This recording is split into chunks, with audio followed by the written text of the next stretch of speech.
behind my teacher's desk and behind the backpacks. Η μία Σερίλο περιγράφει πώς με τα γρήγορα αντανακλαστικά της γλίτωσε από τη μανία του μακελάρι στο σχολείο του Τέξας. Shot my teacher and told my teacher good night and shot her in the head. And then he shot some of my classmates and the whiteboard.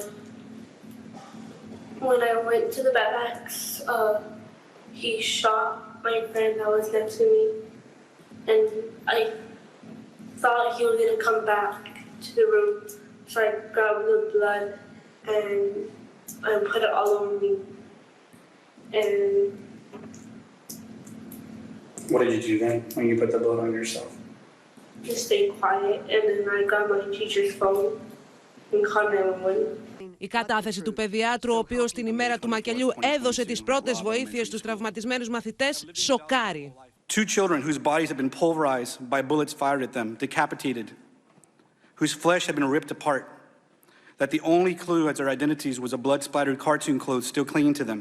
Those mothers' cries I will never get out of my head. Ο ηθοποιός Μάθιου Μακόναχη, ο οποίος κατάγεται από το Ουβάλντε, ήταν παρόν στις εργασίες της Επιτροπής.